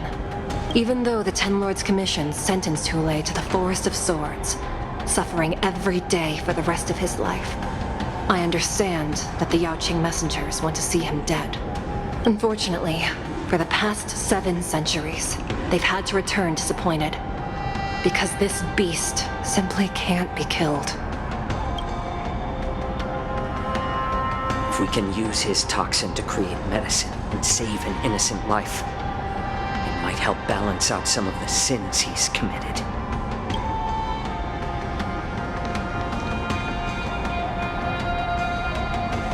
Could you be the key to a cure for the General, Hulei?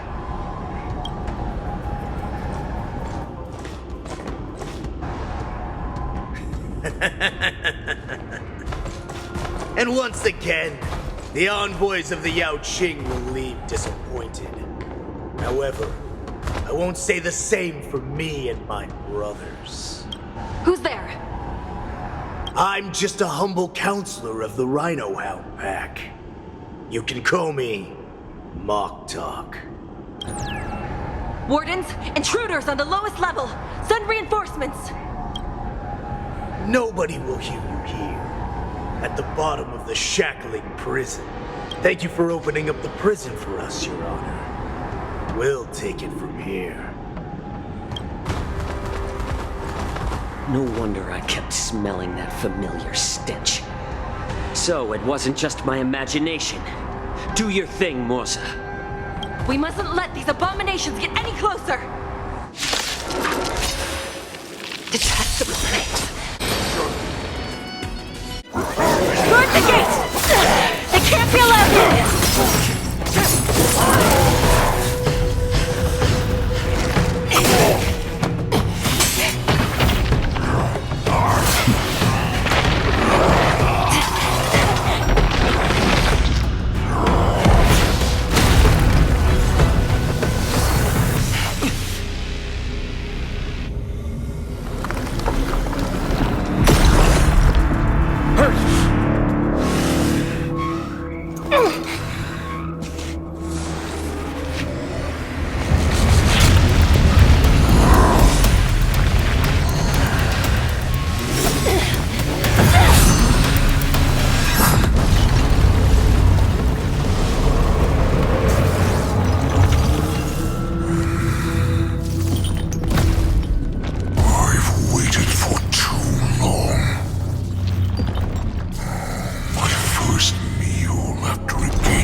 Been a long time, boy.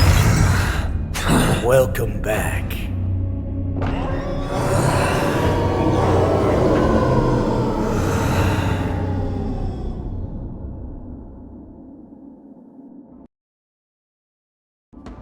How many times has the old verdant home spun around since our last hunt? Duran's whelp, tell me your name. Oh, great Hulei, nemesis of the Foxians and the hunter of all beings. I'm Mock Talk, a humble counselor of the Rhino Hound Pack.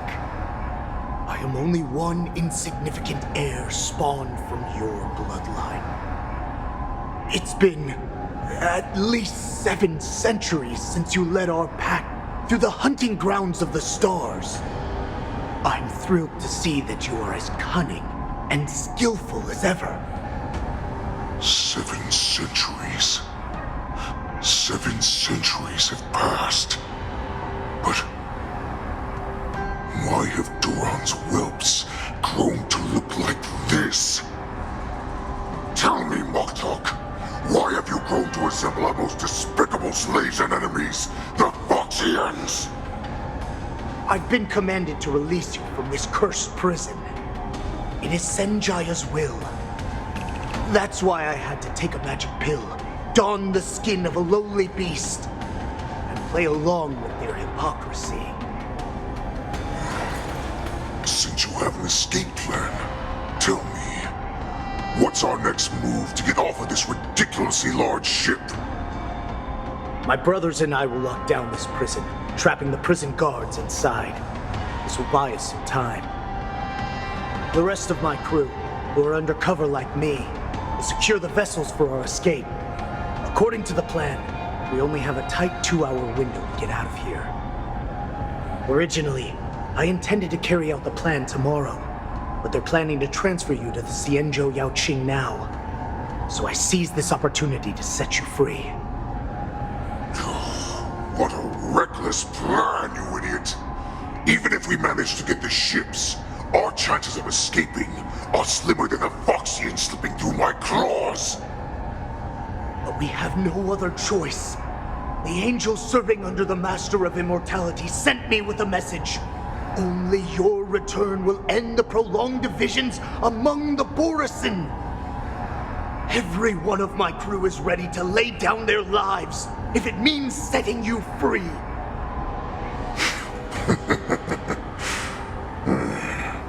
A sneaky weakling like you is actually showing some reckless bravery with this plan. Fine. You'll get what you want. And all of Duran's whelps will too. Well then, my lord. We should leave now. Before we go, give me one of those magic pills. My lord, do you seriously want to don the skin of a lowly beast? That would be a disgrace to your greatness, my lord. You idiot. Greatness means nothing without freedom. Once I get out, I'll need a disguise that won't raise any suspicion. As you wish, my lord. Is that Foxian slave my meal? No, he's an envoy from the Xianzhou Yaoqing. I plead you to endure him a bit, my lord, as he's more valuable as a hostage. Take him, guys! Time to move out!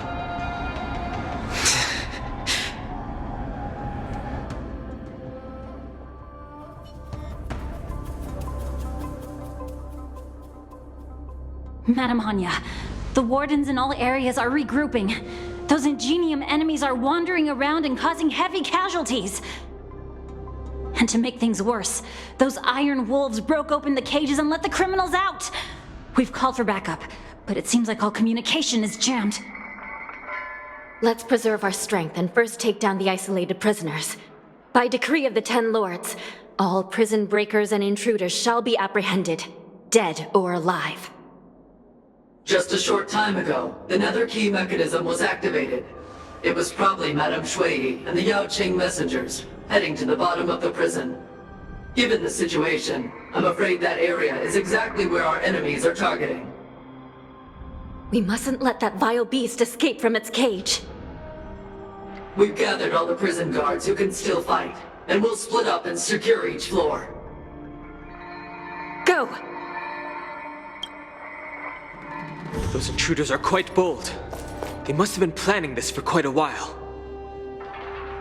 Indeed, but Borisin tend to favor direct and aggressive approaches. Crafting careful and precise plans like this is simply not their style.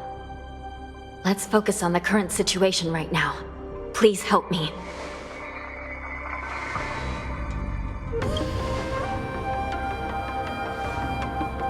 What's the fastest way to the bottom of this prison, Miss Hanya? If we don't get there quickly, we'll soon be outnumbered by all the enemies inside. We'll have to bend the rules. Please, follow me. Prisoners must remain in place and obey the By decree of the Ten Lords, all prison breakers and intruders shall be apprehended, dead or alive.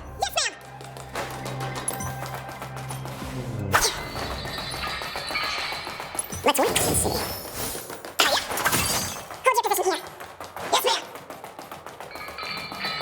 We need a few tools if we want to reach the bottom quickly. Follow me to the next floor. Someone must have altered the mechanism. No matter. It'll just require a bit more work to get through.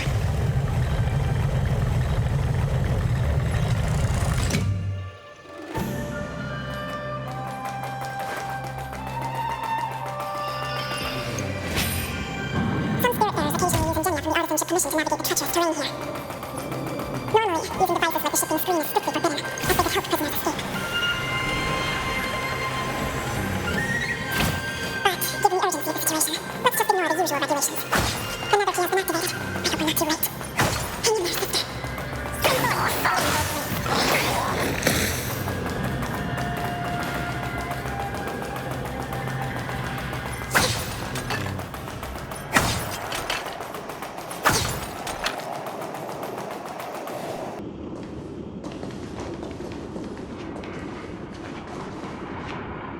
Looks like there was a fierce battle here not long ago. The gate to the prison delve is wide open. Hulei has managed to break free. Where are the Yaoqing messengers? And where's my sister? Are they still alive? Let's look around. Maybe we'll find some clues.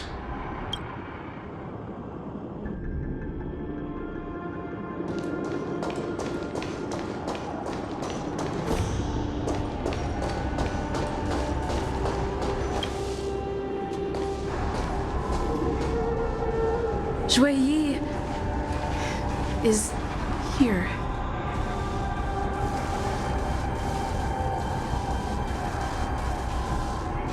Miss Shui Yi bravely sacrificed herself. My condolences, Miss Hanya. Condolences. Well, that's unnecessary. You must understand. Thanks to the Ten Lords' blessing, my sister turned into an Ingenium centuries ago. Dying and returning as just a soul to the Hall of Karma's document office has become a routine for her. While I'm not keen on seeing her throw away her body like it's some replaceable part, but...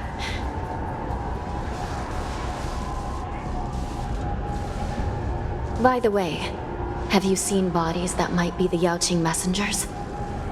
One of them is a Foxian wearing exquisite clothes, and the other wears a dark cloak, like a fugitive. No, I haven't found any Foxian bodies. Only Borisan ones. So, the intruders and Hulei are holding the Yaoqing messengers hostage. This is the worst situation. With hostages in their grasp, the prison guards can't do anything about the prisoners. If anything happens to the messengers, the relationship between the Yaoqing and the Luofu could be irreversibly damaged. We must rescue the messengers, get out of here, and spread the news.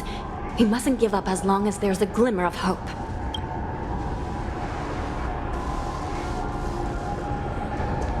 What have you found, Miss Hanya?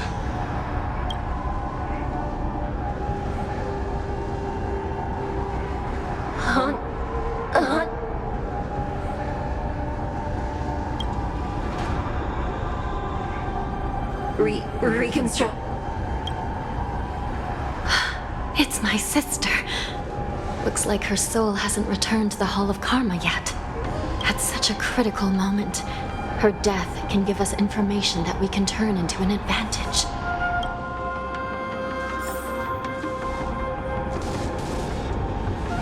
Let me see. The damage isn't too bad. If I can fix it up, my sister will have a temporary body.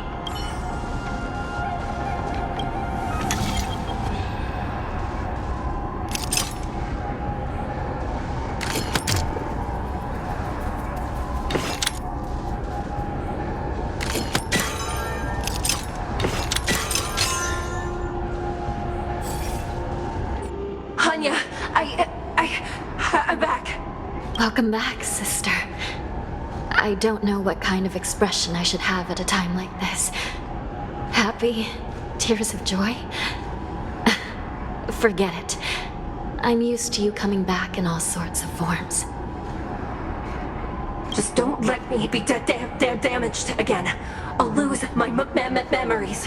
This side crane can't hold all of me. Sister, what did you see when you were killed? One of the Yaoqing messengers escaped, and the other one was taken hostage and brought upwards? Besides the Borison, there were other intruders. Invisible. Invisible intruders? What does that even mean? How many conspiracies are tangled up in this mess? Do me a favor, sister. The intruders have cut off all communication between inside and outside the prison. And now you're the only person, the only bird, who can slip out undetected.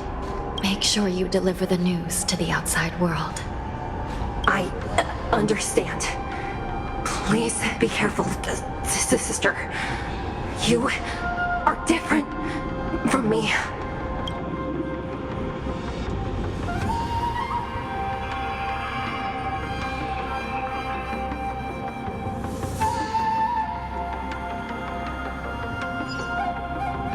Time is running out, Rosario. If we keep delaying, those Borison will escape from the prison. Alright. If we happen to come across that Yaoqing messenger who got away...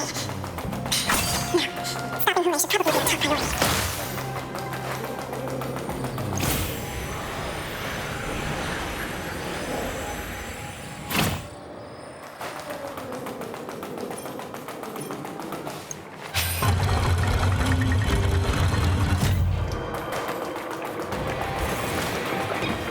Wait! Something feels off.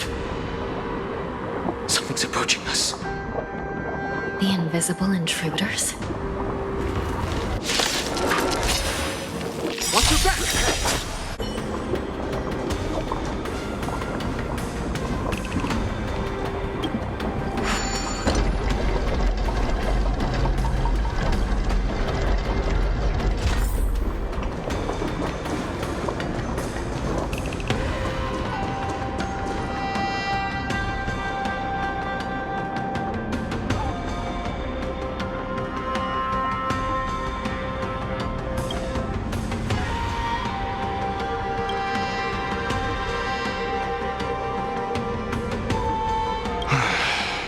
The prison management on the Luofu is truly concerning.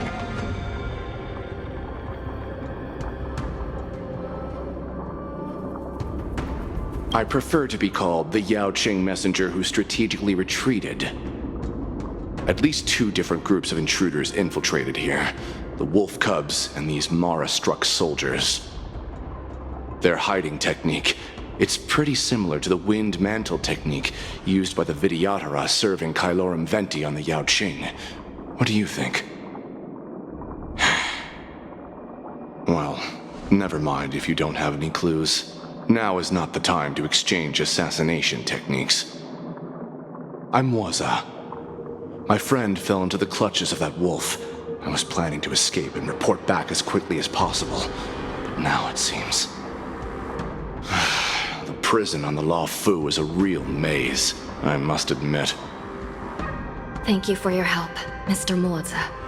We'll do our best to ensure your friend's safety. No, you can do nothing for him now. And you shouldn't be focusing on his safety at the moment.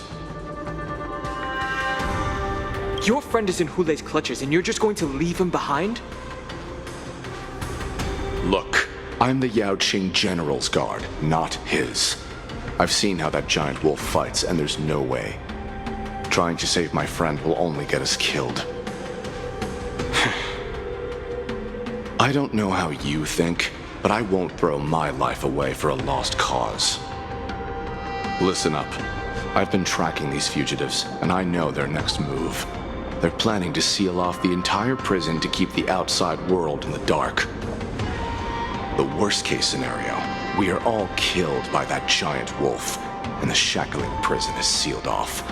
No one will know about us or about their escape until it's too late. And the best case scenario...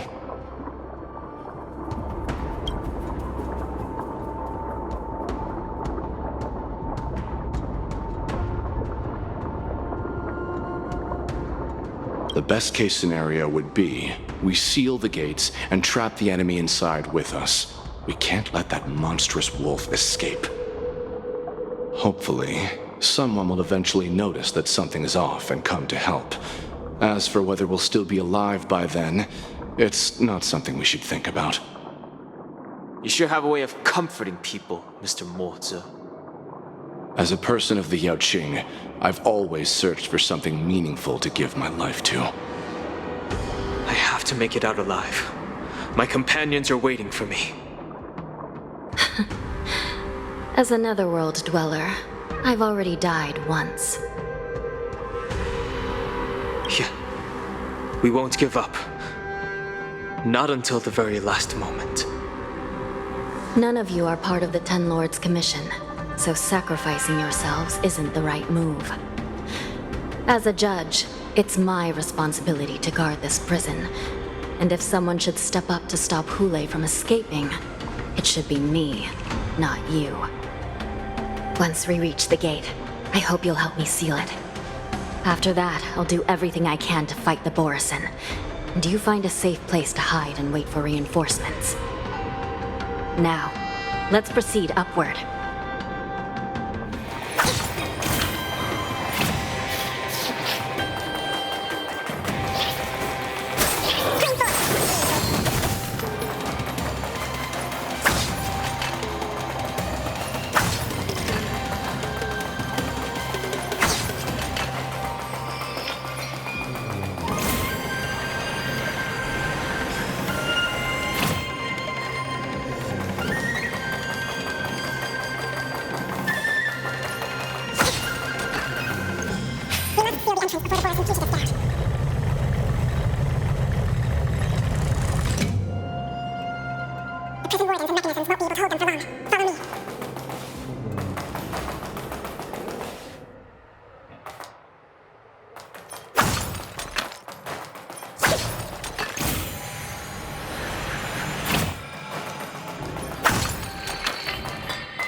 I will hold them back. Don't let Hule escape.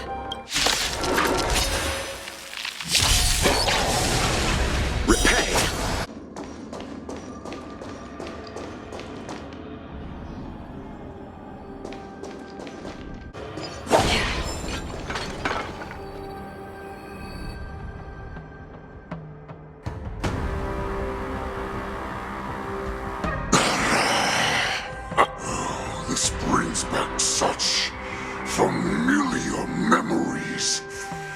Memories of chasing, gnawing, and tearing. They're back. They're back. They've all come back. My lord, we're just one step away from freedom. As we pass through the gate, no one will be able to stop us. So this hostage is useless now. Kill him, Moktok. He's getting away. Do something, Xianzhou. It's just like the old days, you useless loser. Just do something! Maybe this Yaoqing messenger can strike a deal in exchange for his life. He can use his status to help us escape from the Xianzhou. What do you think, Mr. Xiaozhou?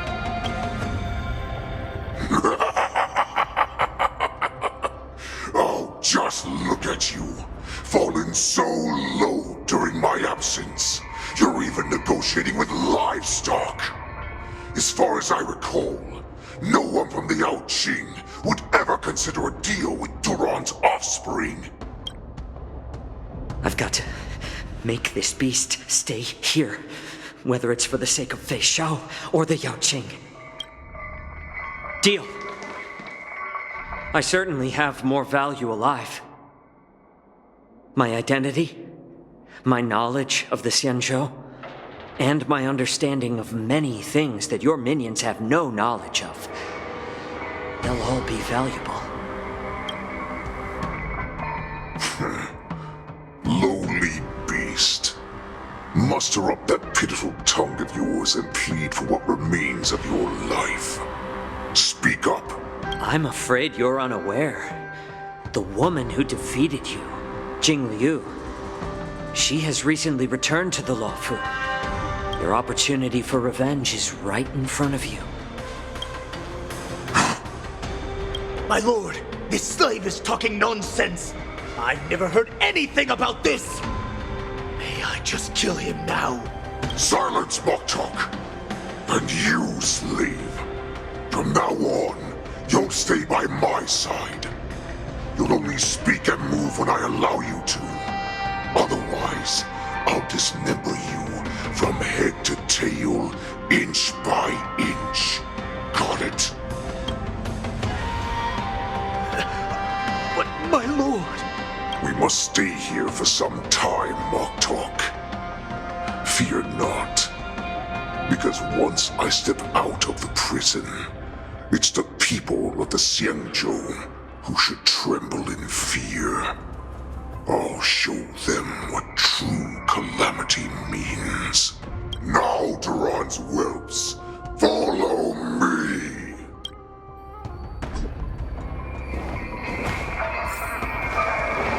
Prison guards, stop them! For our great Lord Hulai!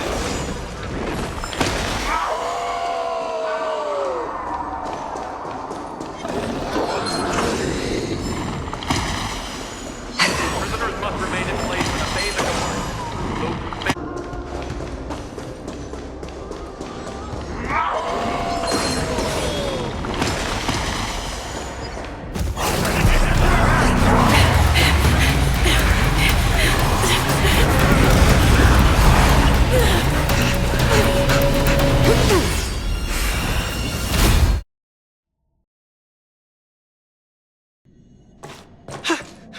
Report! After we lost contact with the shackling prison, we received a message from a Psycrane. The prisoners have revolted, and the criminal Hulai is nowhere to be found! What about the Yaoqing messengers and the Nameless? No news at the moment. We're trying to restore contact with the shackling prison as soon as possible. I see. You're dismissed. General Jing Yuan, General Hua Yan. It's just as we suspected. The rise of the Ambrosial Arbor was not the end of things, but the beginning. The hand of the Ruined Legion has already sown the seeds of destruction. From this moment on, the Xianzhou Alliance will face an even greater challenge, from both the abominations of abundance and the destruction itself. If this is what they want, I'm always up for a challenge.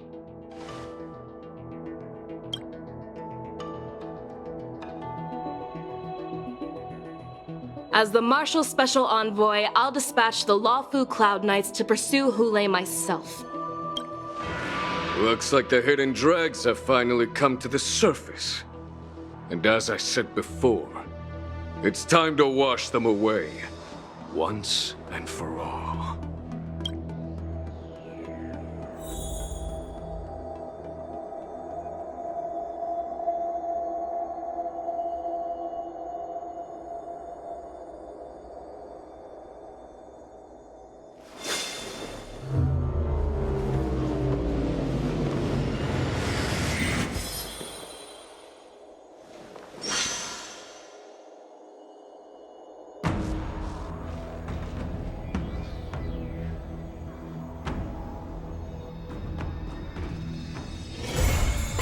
Haven